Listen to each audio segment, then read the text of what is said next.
El día de hoy nos conjunta una feliz ocasión en la que haremos un preámbulo de la presentación de Jessica Pérez, directora de la revista Serpiente, y es amiga junto con sus colegas de la Facultad de Economía de la UNAM, amiga de la propia fundación, y nos dirigirá por 5 minutos un mensaje de presentación de la revista Supuesto. Por favor. Somos Revista Supuesto. Revista Supuesto es una publicación elaborada por estudiantes de la Facultad de Economía de la UNAM.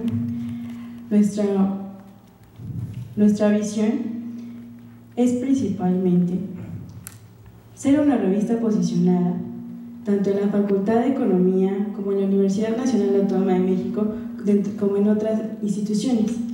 La labor que realizamos es la de divulgación económica, como a su vez la de otras disciplinas y ciencias sociales. Revista Supuesto, como tendrán algunos de ustedes en sus manos, es una publicación aún muy sencilla, pero tenemos la visión de convertirla en una revista líder que represente a los estudiantes, no solo de nuestra escuela, no solo de economía, sino de las ciencias sociales. Sin más de momento, agradezco la atención. Gracias. Fernando es actualmente gerente de Seguridad Pública y Cabildeo de la Coparmex. Tiene estudios en administración pública, además de haber cursado seminarios en gerencia de proyectos de cambio, liderazgo, democracia y desarrollo social. Cofundador del Comité Latinoamericano de Derechos Humanos y el sector público, se ha desempeñado como subdirector de Asuntos Internacionales del Instituto Mexicano de la Ciudad. También fue responsable de la titulación de la Cancillería por la Cámara de Diputados en el periodo 2007-2010 y ha fungido como secretario técnico de la Comisión Especial de Prospectiva de la 70ª legislatura y en la siguiente como secretario técnico de la Comisión de Seguridad Pública. Bienvenido, Fernando, y por favor, tienes la palabra. Muchas gracias. Me gustaría agradecer a la Fundación Friedrich Naumann, no solo por la invitación, que es en verdad un honor estar aquí, pero por el trabajo que hacen con la publicación de este libro y de toda la colección Palabras en Libertad, que siempre trae pues buenas noticias, ¿no? Siempre que sale una nueva publicación nos trae una nueva visión, una nueva ruta de estudio. También el autor comparte ese reconocimiento que siempre que nos publica algo nuevo, y particularmente los estudios legislativos, el tema de reelección, ¿no? Siempre nos lleva un buen camino de estudio, no solo por la valiencia del documento, pero por el momento histórico que vivimos, ¿no? Vale un reconocimiento ahí. Me gustaría rápidamente como repasar el libro, ¿no? Principio a fin, y el autor hace algo que me gusta mucho y que lo ha hecho en otras publicaciones que he visto, que es empezar por el principio, ¿no? Y que no todo el mundo lo hace, y nos inicia hablándonos del ciudadano y de dónde surge el ciudadano. Si no logramos entender bien de dónde surge y cómo es que se va creando esta figura y el mito del ciudadano, es muy difícil que podamos llegar a los conceptos que tenemos hoy en día de la democracia y de cómo podemos fortalecerla. Entonces, iniciamos con entender de dónde surge en la Edad Media de este grupo que no tenía cabida ni en el clero ni en la nobleza, los burgueses, y cómo se van empoderando, y algo fundamental es cómo toman conciencia de sí mismos y de sus intereses. Y esto es muy importante llevarlo hoy en día al ciudadano actual, y cómo, si no tenemos esta conciencia de nosotros mismos, no se va a poder fortalecer y no vamos a poder tener una democracia madura. Después de entender de dónde surge, el autor nos propone entender el origen del ciudadano desde una visión del contrato social y de cómo cede el derecho del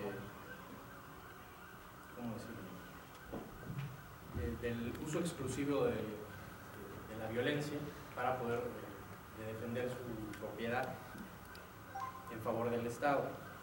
Nos explica la condición de ciudadano, cómo se ha reivindicado constantemente y cómo inicia desde esta burguesía, cómo se va modernizando Y esto solo lo entendemos a partir de que el ciudadano esté activo, que vive cada día y cada día van teniendo nuevas necesidades. Posteriormente, hace un muy buen resumen de los derechos civiles, de los derechos políticos, de elección, de evaluar, de premiar o castigar, nos faltan algunos, y de los derechos sociales.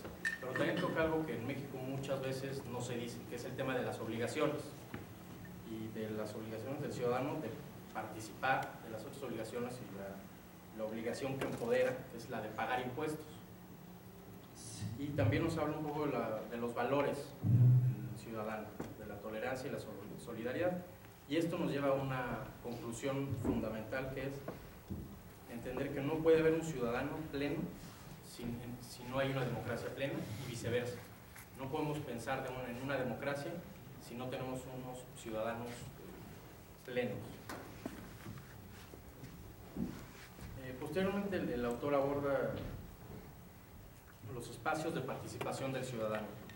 Hoy en día, por ejemplo, en México sabemos que tenemos nuestros espacios de participación pues un poco restringidos, ¿no? Tenemos los espacios de participación, digamos, restringidos, que nos llevan solo a lo electoral.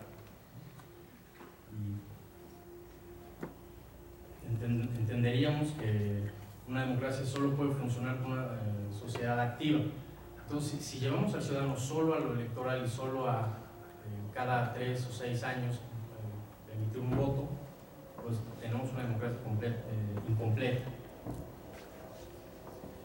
Después hacen muy bien el autor en llevarnos a este mismo análisis desde el punto de vista mexicano y ver cómo hay 3 momentos podríamos decirle, de constitución de ciudadanía. El primero, bueno, a mediados del siglo XIX, el segundo con la Revolución en 1910, y el último a partir de la reforma y la creación del Instituto Federal Electoral a principios de los 90. Y bueno, y ahorita estamos viviendo otro momento, ¿no? Como decía al principio, es particularmente importante este libro por el momento histórico que vivimos en México. Hoy que se habla de un pacto y que algunos hablan de un nuevo momento, un nuevo sistema político incluso, donde se asume ya que hay un partido que gobierna, pero que no gobierna solo, que es un partido que necesita de los otros partidos, y en este momento que hablamos de un pacto y que ya hay una visión de futuro y que van a salir reformas, y bueno, sería importante entender qué rol va a jugar el ciudadano en este nuevo sistema, si tiene cabida o si no. En el pacto, si bien se toman muchas de las propuestas históricas de la sociedad civil o de grupos de la sociedad civil organizada, nunca se vio a ciudadanos o representantes de la sociedad, por decirlo así, que no fueran pues los presidentes de partidos o algunos legisladores invitados, ¿no? Un evento restringido a la clase política. El libro trae otro apartado importante, que es cómo podemos fortalecer al ciudadano. Y la respuesta es clara, ¿no? Es ampliando sus ámbitos de participación, de tal forma que pueda ejercer mejor su libertad y la responsabilidad que conlleva. No basta tener esquemas de participación, que bueno, ya ahora en la reforma política vimos, como el derecho de iniciativa ciudadana o el del referéndum, si no hay esquemas donde realmente se ejerza, y si el ciudadano no puede o no tiene la capacidad de realmente, o no tiene los incentivos para realmente participar de ellos. En conclusión, digamos, en esta parte del libro diríamos que el ciudadano es aquel que se empodera, se entera, protege sus intereses y al ejercer sus derechos y obligaciones se reinventa siempre en el ejercicio de su libertad. Aquí pues, nos deja muy claro este libro, y la invitación a leerlo sería en ese sentido, de entender realmente cuál es el ciudadano que necesitamos hoy en día y cuáles son algunos de los caminos que se necesitan tomar para fortalecer esa ciudadanía. Algo que siento que le pudiera faltar al libro es un espacios de participación, como pudieran ser los cuerpos intermedios. Actualmente, si bien no vengo en representación de la Coparmex, pues sí, me gustaría platicarles un poco de lo que estamos visualizando nosotros en Coparmex hoy en día, y de algunos caminos y por qué vemos la importancia de generar estos espacios desde la sociedad, ¿no? Hay algunas cifras que muchos ya las conocemos, ¿no? ¿Por qué participar? ¿No? Y cuál es el incentivo hoy en día de al menos un gran sector de la población a participar, y es, bueno, de entrada, la pobreza extrema que tenemos en este país. Las cifras son conocidas, pero no solo la pobreza extrema, pero la desigualdad que enfrentamos como país y como, digamos, y regionalmente, ¿no? Eso es algo que nos parece muy grave. Y bueno, después las tres áreas que vemos nosotros en el próximo semestre o en el próximo año quizá, de participación y de cómo generar esos espacios, uno, para formar a los ciudadanos y para realmente poder abrir un debate a un cuerpo social suficiente para poder exigir a las autoridades, y no en un sentido negativo, ¿no? Muchas veces en México también tenemos esa visión desde el gobierno que es, o desde la autoridad versus el Estado, y no necesariamente tiene que ser así. Los espacios de participación tienen que ser para colaborar con el Estado para el bien común. Bueno, el primero sería el tema del ingreso, ¿no? Menciona en el libro la obligación de pagar impuestos, y bueno, estos impuestos, por un lado, nos dan 3.576 billones de pesos el presupuesto de este año. El problema de esto es, bueno, sí es mucho dinero, pero nuestro problema es pues que el 33.6 son ingresos petroleros. Por ahí va a haber un debate en este primer semestre, y creemos que es fundamental que los ciudadanos se enteren, participen y generar realmente digamos, información veraz y oportuna para que los ciudadanos puedan interesarse y realmente saber qué está pasando con este dinero. Otro problema como vemos, de esta parte fiscal, de la parte económica del país, es que si vemos la capacidad recaudatoria del Estado mexicano, si sumamos ingresos fiscales más petróleo, es el 19%, pero si quitamos el petróleo, nuestra capacidad de recaudación es solo del 11%. Entonces dependemos demasiado de algo que se está agotando y se irá agotando. Otro de los temas que vemos que es un área de oportunidad para participar es la competitividad, y nos referimos aquí al índice global del World Economic Forum, donde tenemos en este índice el tamaño del mercado. Somos de economía 12 de 144. Sin embargo, en temas como el mercado laboral estamos en el lugar 102, y esto lo traigo a colación un poco por el libro también, porque cómo va avanzando y cómo se van modificando paulatinamente, ¿no? La participación social. Con la nueva reforma laboral, bueno, ahí vemos un adelanto y creemos que vamos a mejorar mucho, y parte importante de esa reforma viene de alguna presión de la sociedad civil. Y bueno, otro de los temas que vemos con preocupación y que creemos que es uno de los espacios de participación es el de seguridad. Nosotros, digamos, desde el punto de vista del sector empresarial, tenemos que el 37.4% de las empresas de México ha sido víctima de delitos, de 1.389.000 empresas. Y consideremos que esto de las empresas, estamos hablando que el 95% son microempresas, empresas que tienen de 1 a 10 personas. No hablamos de las grandes empresas del atentado contra Sabritas, que claro que es importante y relevante, pero hablamos de las empresas que es de 1 a 10 personas y que el 37% ha sufrido algún delito, han sido víctimas de algún delito, principalmente corrupción, asalto, extorsión, y bueno, lo demás se divide en otros delitos como fraude o daños. sentido coincidimos mucho con la visión del libro, de que necesitamos que la ciudadanía se empodere, que no basta con abrir los espacios, no basta con crear un instituto federal electoral, no basta con crear el IFAI, y no basta con tener acceso a la información. Necesitamos una ciudadanía que sea capaz de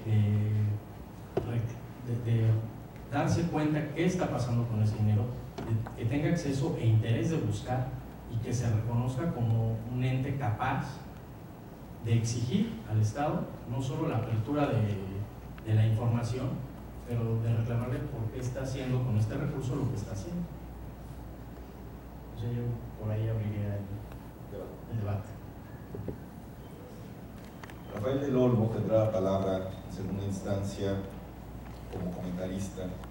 Es una lectura más crítica del texto, y primero traigamos al corazón a Rafael de Agua, que tiene una maestría en negocios por el IPADE, cursó un diplomado en Administración de Tecnología por la UNAM y el Instituto Politécnico Rensselaer de Nueva York. Empresario de la industria de artes gráficas desde 1997, funcionario público nacional financiera, Banco de México, Secretaría de Hacienda, donde fue director de análisis financiero. Actualmente es presidente del Partido de Acción Nacional en la delegación a Obregón. Gracias, doctor. Gracias, Fernando, Dora, que en ese sentido es muy interesante. El tema de la ciudadanía inicia con Roma. Roma es la primera ciudad-estado moderna de Occidente, y de ahí se filtra ese tema ciudadano, que es un asunto que te permite tener derechos políticos, propiedad y derechos incluso a poder divorciar, a poder establecer juicios, una gama de servicios que te da el tema de ser ciudadano. Me gusta mucho más empezar por Roma, que como empieza Fer, de ahí la crítica, como dice Octavio, que no lo es una retroalimentación, porque me parece que el ciudadano francés, cuando está batallando por su independencia a finales del siglo XVII, a finales del siglo XVIII, termina teniendo un Estado que no es republicano, que no es democrático. Y en cambio el tema de los Estados Unidos, que ellos mismos se inventan como la nueva Roma, como la Roma moderna, cuando terminan su revolución de independencia, cuando terminan su guerra contra Inglaterra y logran emanciparse y quedarse como un país independiente, el resultado es una república federal con una democracia. Ellos, cuando inician siendo una serie de colonias, tienen una serie de discusiones, y todas sus asambleas para tomar decisiones son democráticas. Ya hay un concepto de ciudadanía desde entonces. Después, el tema del ciudadano es completamente pegado a ellos. México nace un poco con estas dos vertientes. Nuestro arranque en 1810 es un arranque francés, es un arranque de unos ciudadanos que estaban pensando en serlo, que quieren tener los mismos derechos que ya tienen los criollos. Estos mestizos dicen: yo quiero tener el mismo derecho que tienen los criollos.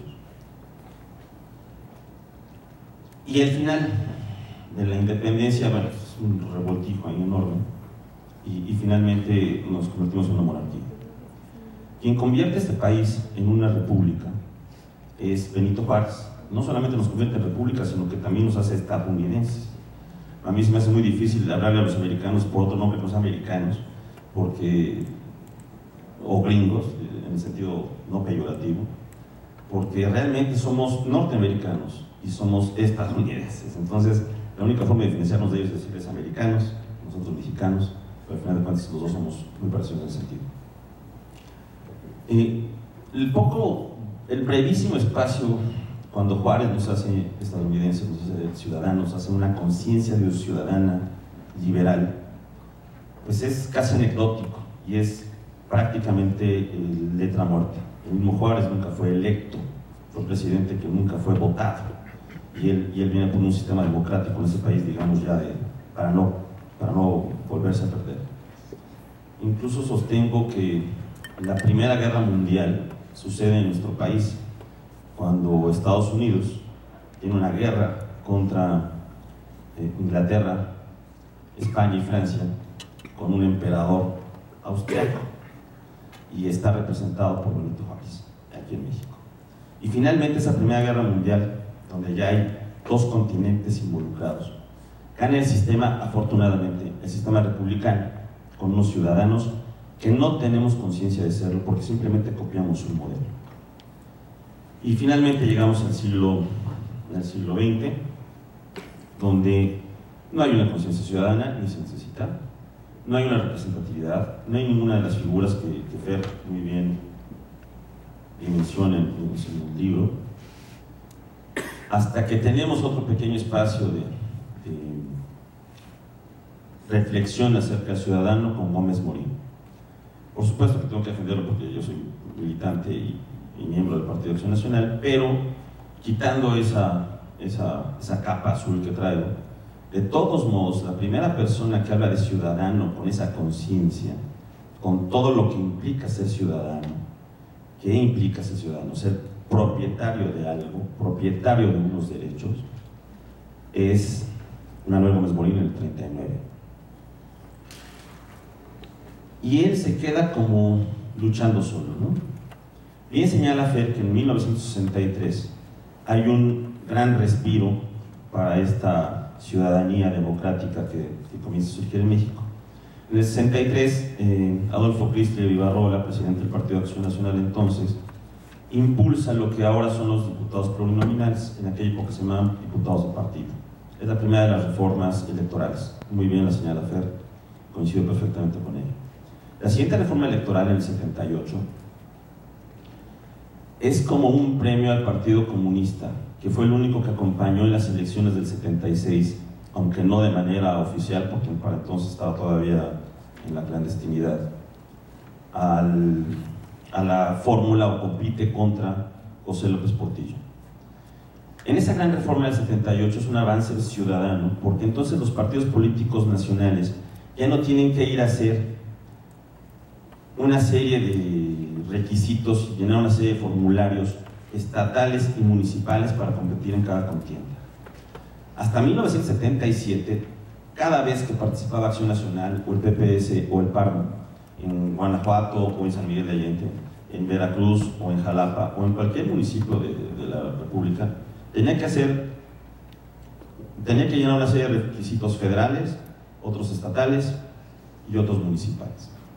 A partir del 78 se acaba eso y continúa el tema de los plurinominales cada vez más sofisticados hasta llegar a lo que hoy tenemos como una barbaridad.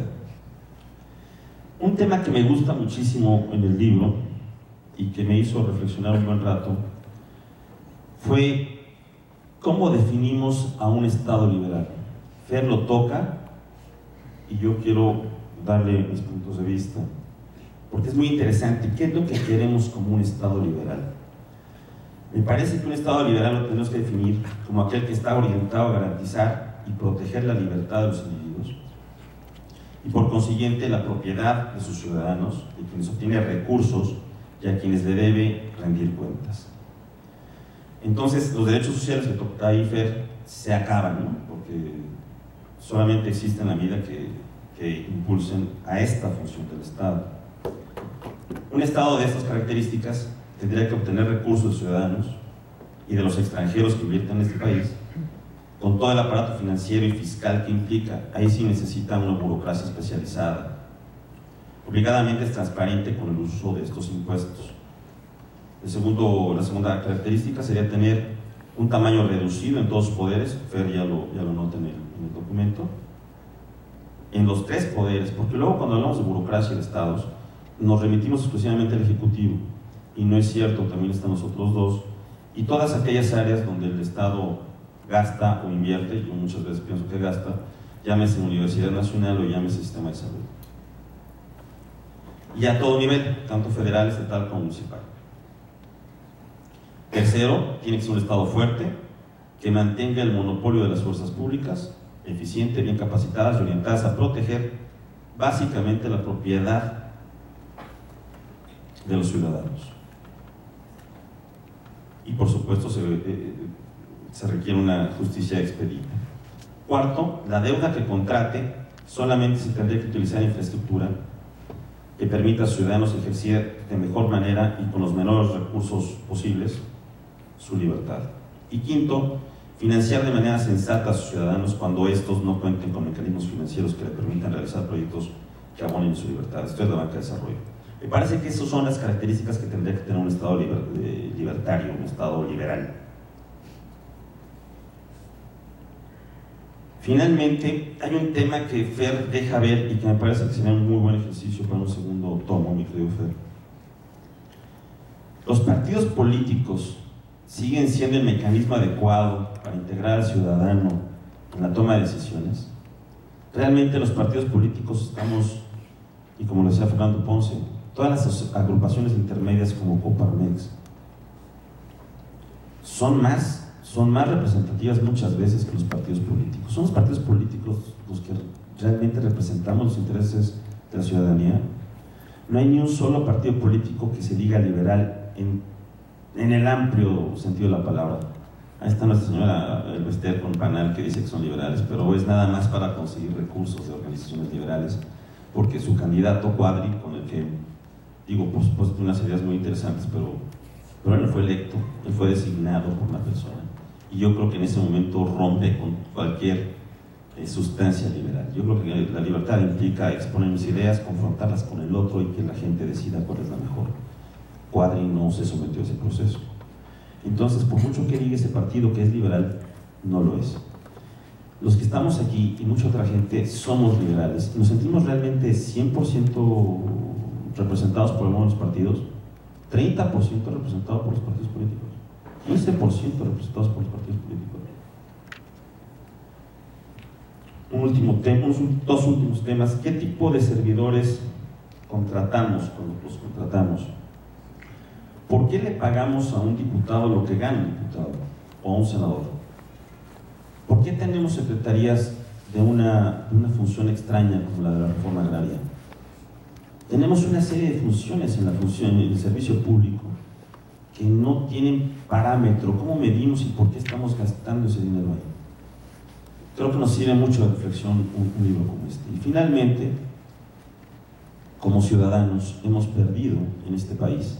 Dimos un paso atrás con el IFE. El IFE de Wollenberg era un IFE ciudadano. Hoy el IFE es un IFE de los partidos políticos. ¿Queremos eso? No es momento de exigir seguir por el camino de los ciudadanos. ¿Qué sigue después? Nos van a quitar todas esas cosas como León Krauss decía que el PRI regresando no podía regresar a sus. Y hay un tema que plantea el autor, que se llama John Gray, en Paidós y en Oscar. Dice que hay que ver, hay dos formas de ver la política. La política como una forma de rehacer al ser humano, que eso lleva al utopismo, aunque también siempre hay una forma también de, a través de esa concepción del hombre, mantenerlo dominado. O ver a la política como una forma de enfrentar. Licenciado en Ciencia Política por el ITAM, maestro en Estudios Legislativos por la Universidad de Hull, Reino Unido, secretario técnico de la Comisión de Participación Ciudadana en la 56ª legislatura, secretario técnico de la Comisión de Estudios para la Reforma del Estado en el tema de régimen de gobierno y organización de los poderes públicos, director de Estudios Legislativos en la Secretaría de Gobernación, y me permito destacar la presencia, si ustedes me permiten, de Manuel Gómez Marín en representación de la misma Secretaría. Coordinador del legislador examen publicado por el Fondo de Cultura Económica en 2003 y catedrático de diversas sociedades académicas nacionales, actualmente coordina el diplomado en Planeación y Operación Legislativa en el ITAM, consultor y analista político independiente. Fernando.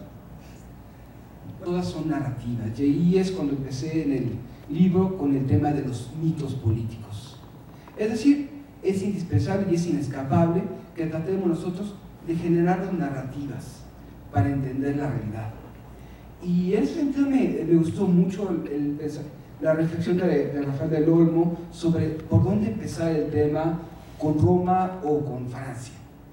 Y en ese sentido, como politólogo puedo decirles que temas como la ciudadanía y la democracia son temas, pues, como dicen en inglés, contested, son temas debatibles. Ya en el siglo XIX, Benjamin Constant hablaba de la libertad de los antiguos una libertad de un 10% propietarios, un 90% de esclavos, que tenían la capacidad de involucrarse en la vida pública, por lo tanto una democracia indirecta. Una democracia en términos modernos, obviamente, es una democracia en donde cada uno ya tiene un estatus de ciudadano y empodera a otras personas a tomar decisiones.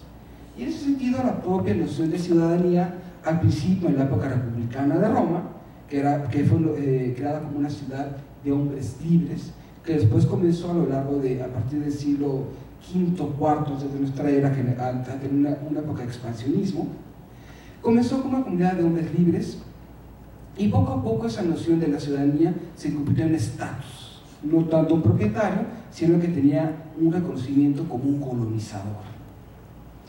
Poco a poco ese estatus se fue moviendo hacia toda la población romana, menos la población romana de Occidente, a partir del marco de un imperio, en el marco de una dictadura más o menos permanente, más o menos inestable, que fue llevando una decadencia al menos del imperio romano de Occidente. Por lo tanto, siempre es ante este tipo de nociones contestadas, digamos, si me permite el barbarismo, hay que tomar un punto de entrada para hablar de este mito, el mito del ciudadano. Y es un mito que obviamente implica que nosotros nos tenemos que ver como individuos, como sujetos, como titulares de nuestro destino. Es imperfecta la democracia, siempre es imperfecta. Y creo que complementando lo que muy bien dijo mi tocayo, estamos hablando de que no todos los temas que se pueden poner en un manual de ciudadanía se pueden poner. Por ejemplo, en el siglo XIX a nadie se le ocurrió pensar en órganos reguladores autónomos, que fue una preocupación de los años 50 en Estados Unidos. O a nadie en 1950 se le ocurrió hablar de transparencia. Es decir, la propia diversidad, la propia complejidad de las relaciones humanas siempre va generando cada vez instituciones más complejas. Y vivan con ello, va a ser inevitable.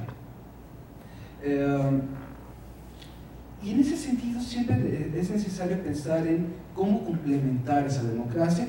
Y ojo, hay panaceas, hay condiciones necesarias, hay mecanismos eficientes y hay mecanismos simbólicos. Me gusta mucho el tema de la democracia participativa, es políticamente correcto. ¿Por qué? Porque siempre implica mucho en dónde va a participar el individuo en procesos intermedios de toma de decisiones. Y ojo, no porque existan mecanismos participativos se tiene una mejor democracia. Es un mecanismo legitimador. ¿Por qué? Porque al permitir a un ciudadano que sea candidato, permites que compita y lideras una tensión en la sociedad. Una diferencia es que pueda competir y otra cosa es que sea competitivo. Por lo tanto, es muy raro que aun cuando tengamos requisitos bajos para la democracia participativa, sean instrumentos cotidianos y tienen muchos riesgos también. Y ahí es en donde pasamos al tema del sistema político del que veníamos. El sistema político que se formó a partir de ese conjunto de guerras civiles que llamamos Revolución Mexicana fue un sistema vertical, un sistema de corte corporativista, en donde el incentivo principal era controlar a través de un gran pacto, no generar ciudadanía, no generar competencia, no generar pluralidad. ¿Por qué? Porque ese sistema era inestable ante el movimiento social. Todos los mitos que estaban hechos para explicar el sistema político eran encaminados al inmovilismo. Que si estamos encerrados en un laberinto de la soledad, que si la raza mexicana fue producto de la violación de los españoles, incluso todas estas nociones que llevan a la predestinación, a la resignación, al chauvinismo, eran para sostener a un régimen.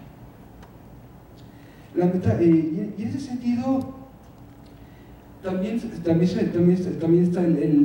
se muestra en las instituciones. Es un sistema que obviamente estaba hecho para que no hubiera ciudadanos. Se limitan las libertades políticas al máximo y obviamente se hizo creer a la mayoría de la gente que todos los servicios eran gratuitos. Por lo tanto, ¿cómo comenzamos a articular este tema? Para mí, en la construcción de la ciudadanía tiene que ver mucho con una terapia de shock, es el comenzar a decir a cada quien que es dueño de su destino. Va a haber un proceso de caos, claro que siempre hay procesos de caos. Va a haber un proceso de prueba y error, La historia humana es prueba y error, sin que nunca lleve un aprendizaje lineal tal vez. Pero creo que lo mejor, y en ese sentido si hablamos de un entorno de libertades, es comenzar a generar el reconocimiento del ser humano como titular de sus propias decisiones. Y ahí es en donde hablamos realmente del ciudadano. ¿Hay un país que esté formado totalmente de ciudadanos?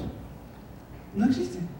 También si pensamos en llegar a una democracia perfecta para educar a ciudadanos, es una de las grandes trampas a las que caemos. O si creemos que es un plan de largo plazo para educarlos a todo el mundo, aprovechando que hay muchos jóvenes, yo siempre suelo explicarlo de esta forma. Creo que ya muchos de ustedes ya viven solos. Quienes viven solos naturalmente se habrán enfrentado en su momento a vivir en cajas, comer sucaritas, tal vez vivir en un colchón, tener problemas porque no pagaron el agua, pero con eso empiezan a administrarse. ¿Qué pasa si sus padres les digan, hijo mío, voy a hacer un plan de 5 años para que te veas de la casa? Mira, todo lo que tú ganes lo voy a administrar yo, te voy a enseñar a hacer las cuentas, te voy a enseñar a pagar y te voy a enseñar en los 5 o 6 años a que tú seas libre. Ese es el discurso paternalismo. No estamos listos para la democracia, no están listos para irse de su casa. Es prueba y error permanente. Y es muy probable que sus padres, si aceptan ese esquema de colaboración, terminen sus padres, si les permite el vulgarismo, regenteando sus ingresos. Eso también pasa en los discursos paternalistas. Por lo tanto, es cuestión de responsabilidad, es cuestión de asumir el titular del destino, y es un proceso que va a ser incierto. Lamentablemente en esos cuentos no hay puntos finales. Si creemos que hay una meta predeterminada, corremos el peligro, como dije al principio, de creer en las utopías, de creer que hay puntos finales, y ahí es donde comienzan a limitarse las libertades, porque hay un fin superior al cual hay que atenerse. Lamentablemente o afortunadamente, estos finales son abiertos. Por lo tanto, me gustaría cerrar esta intervención agradeciendo su presencia, invitarlos a leer el libro y a contrastar, porque de eso se trata esa historia. Muchas gracias.